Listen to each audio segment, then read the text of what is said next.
Les vraies voix Sud Radio. Christophe Bordet. La vie commence à 60 ans, quand on la connaît mieux qu'avant. Tino Rossi. Vous savez que je trouve que Philippe Bilger, il a un air avec Tino Rossi. Oui, c'est vrai que vous ressemblez un peu à Tino Rossi, vous. Comparé à Richard Nixon, il y a des années. Richard Nixon. À Jack Nicholson dans la ville de fou. Jack Nicholson, c'est pas mal quand même. Oui, mais bon. Non, et puis surtout, l'asile de fous, ça me paraissait cohérent. Oui. Oui, mais je voulais préparer. Je savais qu'elle allait venir. Ouais. Il n'a pas hésité à la prendre au mot. Absolument. Et Tino Rossi chante quoi d'autre alors vous Marinella. Marinella, On reste encore dans mes bras. Ouais. On peut chanter bien et être totalement stupide. C'est pas vous, je parlais de Tino Rossi. Moi, je Et vous petit accompagne Papa pas. Noël aussi, oui. évidemment. Je vous accompagne pas au chant parce que depuis que j'ai chanté Fausse à pleine pour moi au Téléthon le week-end dernier, j'ose Ah plus oui chanter. Oui, c'était une catastrophe. C'était une catastrophe. C'est une catastrophe. Faudrait le Donc, retrouver ce droit de moment-là réserve. qu'on le Ah ouais. diffuse. Hein C'est avec Bon, Babette. chers amis, soyons sérieux 2 minutes parce que l'heure est grave, évidemment.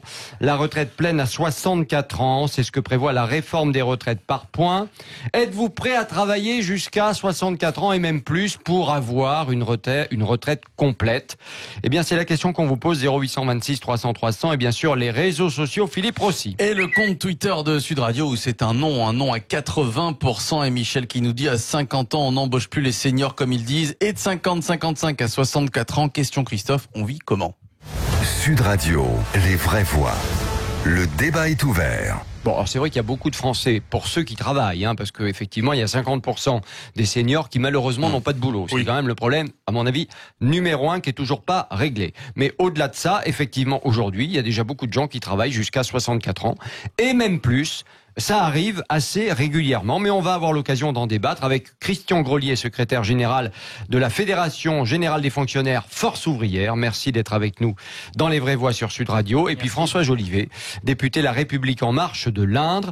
Avant de vous donner la parole à l'un et à l'autre, je vous propose d'écouter le président de la République, qui est à Bruxelles en ce moment. Voici ce qu'il a répondu au sujet de la question qui lui était posée sur la situation du pays et la réforme des retraites. Je ne ferai aucun commentaire national, vous savez. Il y a un président de la République qui défend les intérêts français, fait avancer notre agenda européen ici. Il y a un gouvernement qui travaille à Paris, qui a fait une proposition et maintenant il y a une concertation qui doit se faire. Voilà. Merci à vous. Voilà, donc on pourrait se dire que le président respecte parfaitement les institutions de la Ve République, le Premier ministre et le gouvernement gouvernent, le président de la République, lui, s'occupe des vrais sujets, l'Europe, le Sahel, l'environnement, convaincre les partenaires, etc. Et ce qui se passe en France, bon écoutez... Vous y avez vu ça, Christophe? Je l'ai bien ressenti en le regardant et en voyant comment il se comportait. Sérieusement, je suis pas absolument sûr. Je craignais le pire, comme vous m'aviez annoncé une intervention du président. Je la trouve pas aussi... répartition des rôles. Bon, si, justement, répartition des rôles, il le dit lui-même. Mais des répartitions des rôles, ça n'est pas nécessairement... Cela étant dit, vu la situation du pays, ça fait quand même 8 jours que les Français ne peuvent pas travailler correctement, aller travailler le matin, rentrer chez eux le soir, qu'ils sont fatigués, ça aurait peut-être été bien, à mon sens, mais on va en parler, que le président de la République ait un mot envers les Français, ce qui n'est pas le cas, et ce qui, moi, me dérange un petit peu. Mais on va en parler avec François Jolivet. Est-ce que c'est pas un peu léger comme réponse, alors que les transports sont bloqués depuis 8 jours, que les Français galèrent, mon cher François Jolivet? Écoutez, je ne sais pas si c'est léger en tout cas. Le dernier qui a fait ça, c'était Jacques Chirac. Écoutez, d'abord j'ai vu qu'il y avait beaucoup de personnalités autour de la table, donc si j'en crois le début de l'émission. Non, ce que je souhaite dire, c'est que le président de la République a renvoyé au Premier ministre en fait le soin de gérer cette affaire-là. J'ai plutôt le sentiment qu'il laisse une porte ouverte parce qu'il aurait pu être beaucoup plus tranché en disant ce sera 64 ans et c'est tout. Ce n'est pas le cas. Et je vous entendais dans vos propos introductifs, monsieur, de parler de réforme, de dire que l'âge de départ à la retraite était de 64 ans, jusqu'à preuve du contraire. Le gouvernement propose, le Parlement délibère, et que je sache, aucun parlementaire ne détient un projet de loi dans ses mains. Voilà, donc vous rejoignez ce qui est dit dans la majorité depuis maintenant plusieurs heures, c'est-à-dire que il ne s'agit plus de parler d'un âge pivot à 64 ans, la porte est ouverte, on peut discuter, oui d'accord, mais on peut discuter de quoi concrètement alors moi je vais vous dire, après ça n'engage que la moi. retraite à quel âge? Je suis député de la République En Marche, mais je ne suis pas un porte-parole de la République En Marche. Et je vous remercie d'ailleurs de m'avoir invité. Pour autant, moi ce que je regrette, c'est que on ait franchi une ligne rouge portée par un patron d'organisation syndicale qui était un des rares partenaires qui voulait discuter avec nous. J'imagine que lui aussi a des problèmes. a claqué la porte à cause de ça. Voilà, j'imagine que lui aussi il a une base et qu'on doit respecter chacun dans son exercice et dans ses missions. Bon, et donc il semblerait que le Premier ministre ou que certains d'entre eux, au moins le Premier ministre, ont souhaité franchir cette barre. Alors j'espère que derrière il y a une stratégie, sinon ça apparaîtrait comme une erreur tactique. Donc je ne peux pas le croire à ce niveau-là. Et je pense que comme le thème de votre émission est-ce qu'on va travailler sans doute plus longtemps, je dirais qu'on travaille déjà pas forcément plus longtemps, mais comme on entre sur le marché du travail beaucoup plus tard, de toute façon, on travaille forcément plus longtemps. Voilà. Ça, c'est vrai. Alors, c'est pas le cas de tout le monde non plus. C'est pas le cas de tout le monde non plus. Bien évidemment. Mais bon, voilà. Cela étant dit, Édouard Philippe a donc tweeté pour dire effectivement que sa porte était ouverte. Je le pense. Qu'il était ouvert à la discussion sur ce sujet, etc. Je le pense aussi. Essayant de faire revenir évidemment la CFDT dans l'histoire. Entre nous, vous qui êtes député La République En Marche, c'est lui le fusible si jamais ça coince jusqu'au bout, si jamais il faut retirer la réforme. Écoutez, c'est le Premier ministre qui sautera. Quand on fait l'analyse du discours qu'il a tenu hier, même certaines organisations syndicales, parce que je suis un ancien syndicaliste, par ailleurs trouvaient ça plutôt excellent, sauf que quand tout le monde a entendu 62-64, tout le monde s'est dit sans doute ça a été dealé. Eh ben pas du tout, ça l'était pas. Alors après, vous connaissez le fonctionnement des institutions de la Ve République. Un Premier ministre, ça conduit la politique du gouvernement, ça protège le président de la République, et puis le cas échéant, c'est un fusil. Oui, ça sert de bouclier. Voilà. Chloé Nabédian. Oui, j'avais une question à vous poser. Est-ce que vous pensez pas que si jamais les gens justement se cristallisent par rapport à cet âge, c'est parce que déjà aujourd'hui dans les entreprises, lorsqu'on a 50, 55 ans, en fait, on est un peu mis sur le banc de touche, au placard. On a beaucoup de mal également à retrouver du travail. Est-ce qu'il faudrait pas que le gouvernement, par exemple, aide les personnes à partir de 55 ans à trouver de vrais postes, de vraies formations et inciter les entreprises à les embaucher?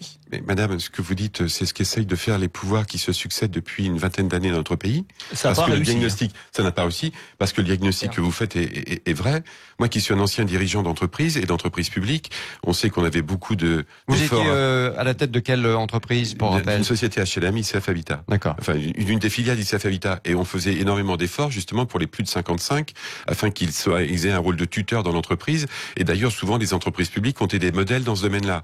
Et comme on parle beaucoup de la SNCF et de la RATP, je peux dire que ce sont aussi des modèles dans ce domaine-là.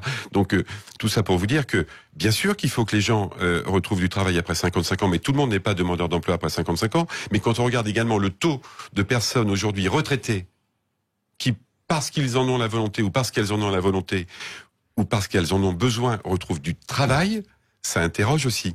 Donc aujourd'hui, je pense que tous les efforts doivent être concentrés vers cela, et puis s'interroger aussi sur les trimestres travaillés, ou les 90% de trimestres travaillés aujourd'hui qui ne sont pas comptés pour pouvoir obtenir sa retraite. Et avec la réforme par points, ça sera compté. C'est ce que j'ai cru comprendre, mais vous avez vu la réforme, vous, monsieur, après un discours? Non, c'est ce que je disais ce matin, sans vouloir mettre beaucoup d'eau dans mon vin, c'est pas mon genre. Vous savez, mais c'est vrai que tant qu'on n'a pas vu la réforme, en tout cas tant qu'elle n'a pas été appliquée, moi je ne sais pas si elle est mieux ou pas. Jusqu'à preuve du contraire, le gouvernement fait des projets de loi et le Parlement les discute. Le pouvoir, il vote la loi. C'est pas le gouvernement qui vote la loi. Et je crois qu'aujourd'hui, en espérant une vraie discussion au Parlement. Voilà. Monsieur, en tout cas, moi, si vous regardez mon curriculum vitae au Parlement, vous verrez que j'ai une vraie discussion. Si c'est pour être godillot sur ce texte, par exemple, ça sert strictement à rien. Je suis venu dans une antenne fin 2017 sur ce projet de loi de finances qui était le premier de la majorité, et on m'a dit on invite le premier qui est pas un godillot. Ah bon, bah écoutez, apparemment il y a d'ailleurs un simulateur qui est en train de se mettre en place qui sera effectif uniquement dans un an pour savoir concrètement combien on va toucher à la retraite. Est-ce que c'est pas un petit peu trop tard justement, alors que c'est aujourd'hui que tout le monde se pose des questions? Madame, je comprends que c'est peut-être trop tard, mais regardez, les discussions continuent. On fait pour la première fois une réforme systémique. J'enlève le paramétrique des 62-64. Une réforme systémique. Quelques organisations syndicales se disent, finalement, il faut quand même qu'on regarde, même celles qui ont eu des postures en disant non. Mais c'est peut-être même la charrue avant les bœufs. Si jamais il y avait déjà eu justement ce système pour savoir combien aujourd'hui on pouvait toucher, peut-être que ça aurait déjà enlevé toutes ces tensions aujourd'hui. On parle de la mise en place en 2022. Oui, mais pour la discussion est aujourd'hui. Nous sommes en 2019, fin 2019. C'est vrai qu'une grève, c'est vrai qu'aujourd'hui beaucoup de gens souffrent, et notamment en région parisienne, sans doute un peu moins en province. Mais oui, il n'y a pas de TER. forcément dans plein de villes. Mais je suis d'accord, mais à Châteauroux, on peut pas aller à Orléans. Mais je sais, je suis de l'Indre. Mais ce que je veux dire, madame, bien sûr que vous avez raison. Mais comment est-ce qu'on fait une réforme systémique? Ça fait 30 ans dans ce pays qu'on dit, et vous avez appris, vous également à l'école, que la pyramide des âges était inversée en France, que la France aurait du mal à payer ses retraites demain. Vous l'avez même écrit dans les copies d'économie, et tous les universitaires l'ont écrit. Moi, ce qui me marque, et la République l'a appris aux Français, enfin, ceux qui ont scolarisé en France, et quand même, on est un des rares pouvoirs qui n'avons tiré aucune conclusion. Oui, mais enfin, ce qui me marque dans ce que vous dites, c'est qu'on a l'impression que finalement, ce soir... Je voulais pas vous faire rire, monsieur. Non, mais ce soir, je sais pas si je ris ou pleure, mais enfin, peu importe. Mais non, mais ce qui est quand même assez flagrant dans ce que vous dites ce soir et la manière dont vous dites les choses, c'est que finalement, oui, on nous a dit des choses hier, mais bon, on peut discuter, on peut dialoguer, on peut prendre le temps. Donc on sait plus très bien. Au final, on est à nouveau dans le flou. Cette réforme, on la fera pas. C'est pas clair. Christian Grelier, la CFDT a fait savoir qu'elle n'irait pas à l'intersyndicale. Elle l'a fait savoir cet après-midi, qu'elle n'irait pas à l'intersyndicale car elle n'est pas sur la même ligne que les autres syndicats. C'est le début de la fissure entre les syndicats sur cette réforme des retraites, Christian Grelier ? Non, ce n'est pas le début de la fissure, puisque dès le départ, nous ne sommes pas du tout sur les mêmes revendications. Sauf que dans les intersyndicales jusqu'à présent, tout le monde était là. Ah, tout le monde était là, sauf la CFDT. Donc, quelque part, le fait que la CFDT aujourd'hui appelle, mais là, elle, c'est pour d'autres raisons, c'est par rapport à ce qui a été évoqué sur la réforme paramétrique et les 64 ans. Elle vient sur un autre sujet. La CFDT n'est pas opposée au régime universel par points. Oui. Donc, effectivement, elle le choisit le même jour que nous, tant mieux. Ça fera encore plus de monde dans la rue. Mardi prochain, le 17. Grève nationale. Effectivement, Laurent Berger sera pas dans le carré de tête, il l'a annoncé lui-même. C'est son choix. Après, la coïncidence des dates et de la responsabilité de la CFDT. Mais par rapport à ce que vous disiez au préalable, 2 petits mots. Moi, effectivement, je suis surpris que M. Macron ne dise rien. Parce que le gouvernement passe son temps à nous expliquer que la réforme du régime universel par points, c'était le programme d'Emmanuel Macron au présidentiel. Donc effectivement, il aurait peut-être pu dire un petit mot, ne serait-ce que pour expliquer ce qu'il en était. Parce que hier, finalement, c'est une cacophonie supplémentaire. On dit on ne connaît pas la réforme. Je m'excuse, on connaît la réforme. On a démarré les concertations avec Jean-Paul Delevoye en avril 2018. 18 on connaît mois. les grandes lignes. Et puis quand M. Delevoye passe de simplement haut commissaire, si j'ose dire, à la réforme, à membre du gouvernement à partir du mois de septembre, le rapport Delevoye devient le rapport du gouvernement et depuis le début, on sait ce que c'est. C'est quoi cette réforme? Et c'est pour ça que l'histoire du simulateur nous fait bien rire. Cette réforme, c'est qu'on passe d'un système à prestations définies, pour faire court, on savait ce qu'on allait toucher à la retraite quand on s'approchait de l'âge, à un système à cotisation définie. 1 euro donne les mêmes droits, sauf qu'on est incapable de dire ce que sera la future retraite ou pension. Parce que personne ne peut déterminer à l'avance la valeur de service du point. Le changement, il est profond. On ne peut plus savoir combien on touchera à la retraite. Alors on nous a dit que le point, la valeur ne pourrait pas baisser, qu'il allait être indexé sur les salaires. Sur les salaires sur les 5 dernières années. Le SMIC, lui, continue d'augmenter, même s'il augmente très peu, donc pas d'inquiétude. Sans coup de pouce, par ailleurs, pour janvier. Etc. Pas de coup de pouce, effectivement, pour le mois de janvier. Donc, sur le point, on nous dit ça ne baissera pas. Ça devrait être rassurant. Oui, ça ne baissera pas, mais il est fixé sur l'augmentation des salaires. Donc, est-ce que les salaires augmenteront d'ici 2025 sur une période de 5 ans? On verra bien. Allez, on se retrouve dans un instant pour la suite du débat, évidemment. La retraite pleine à 64 ans, normalement. Âge pivot, c'est ce qu'on nous a dit. C'est ce que prévoit a priori la réforme, si on a tout bien compris. Êtes-vous prêt à travailler jusqu'à 64 ans et même au-delà pour avoir une retraite pleine? 0826 300 300 et les réseaux sociaux. Philippe Rossi. Et le compte Twitter de Sud Radio où la réponse est toujours non à 81%. Allez, à tout de suite. Et puis n'oubliez pas, il y a une semaine de vacances à gagner. Et ça, c'est Sud Radio qui l'offre. Attention, c'est pas Force Ouvrière ni La République En Marche. On n'a pas les moyens, non. C'est Sud Radio. Allez, à tout de suite. Il arrête. La retraite, c'est la santé. On est paysan. On dirait Philippe David qui chante. Oh non. Oh si, c'est la même voix. Vous trouvez? Ah oui. Oh, c'est plus viril la mienne, non? Bon. C'est une émission de jeunes pour la musique. Je me sens en dehors du Même à Force Ouvrière, on chante plus ça. Ben nous aussi. En plus, on parlait de Chantal Goya et Dorothée tout à l'heure, donc on était vraiment dans la nouvelle génération. J'étais là. Ah ben si, vous étiez là. J'étais là, effectivement. super. Gabi, Sylvia. Je suis arrivé avec une On verra la chanson de chers amis, on poursuit notre débat dans Les Vraies Voix sur Sud Radio. La retraite pleine à 64 ans, c'est ce que prévoit a priori la réforme. Vous êtes prêts à travailler jusqu'à 64 ans ou pas? On vous attend. 0826 300 300 et les réseaux sociaux Philippe Rossi. Et le compte Twitter de Sud Radio où ça baisse un petit peu, la réponse est toujours non, mais on passe de 81 à 73% quand même de personnes qui ne sont pas prêts à travailler jusqu'à 64 ans.